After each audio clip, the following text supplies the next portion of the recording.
Coach, what were some of your initial takeaways from the game today?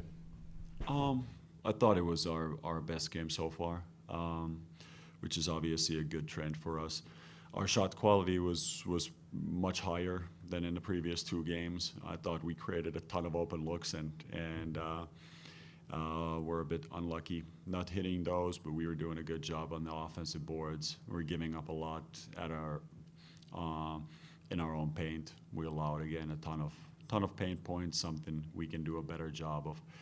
And even though we rebounded well, it's going to be hard when you put the opponent a lot on the free throw line, especially in the first half with 21 made free throws and 28 for the whole game. So clear areas for improvement, but also very happy for our young guys in the end, coming back, bringing us back into that game and really fighting all the way through.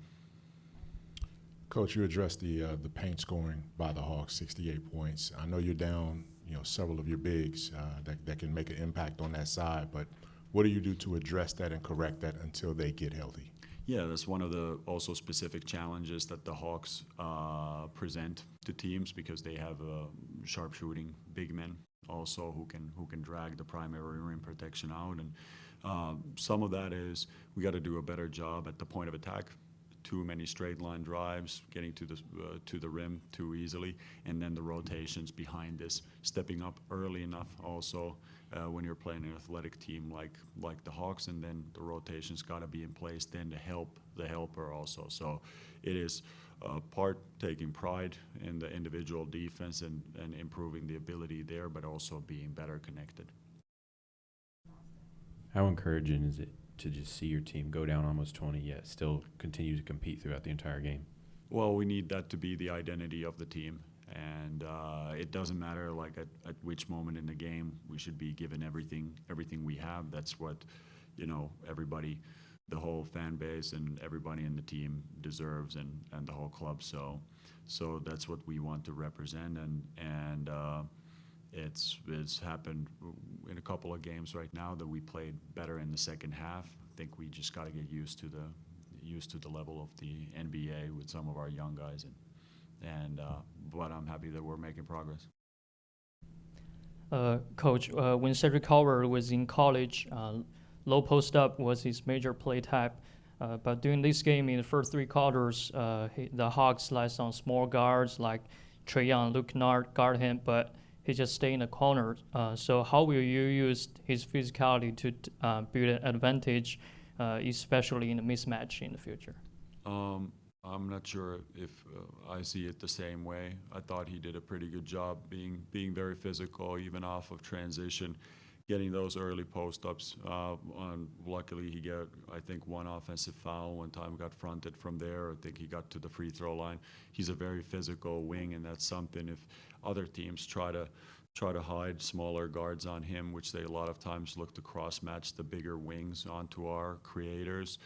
We feel like Cedric is somebody who can definitely punish that, and that's really one of the biggest things with him is the combination of that skill and the physicality, and it helps that in college he's also gotten these reps. Speak to Kenny's comfort level. 2 games now, 2 appearances now. He seems to be, moving well, shooting well, and being able to be a trigger on the defensive end as well. Yeah, I mean, we've spoken a lot about the young wings and them getting the creation reps and secondary ball handler reps, but that's something Kenny hasn't really done before in his career. But so far, he's been very effective for us in those situations, making timely passes. He's a very good pull-up shooter. I think in the last 3 years, he's, I think, the 10th best long mid-range shooter in the NBA. So he's very effective with the mid-range jump shot.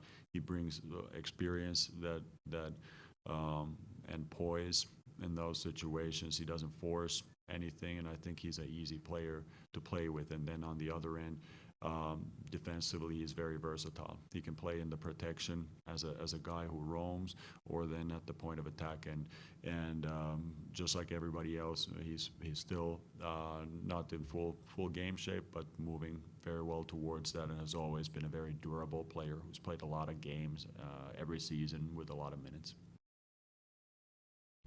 Cedric had 13 of his 15 points in the fourth quarter. Is this a confidence thing with him now as he mentioned at the last game that the game is slowing down. Is his confidence building now? It certainly looks that way, and it's coming through his hard work in practice, and then seeing that in games you only need to repeat the things that you're doing in practice. You don't need to step up to a higher level. That's not how this thing works. And I think for him, the thing that it's like we always overestimate how much a player improves in the short term and underestimate how much a player can improve in the long term. And the reality is that he comes from a relatively low level of college ball, and he hasn't played for almost a year, and then we are talking about a cycle from Monday to Saturday. That's a very short cycle for a player to make big steps, but it's very encouraging how much better he played in the last game or in this game instead of the Monday's game. I know we mentioned Scotty before the game, but any particular reason why Vince Williams didn't suit up today? Yeah, Vince also had something come up, just small precautions, nothing serious at this moment. Thank you.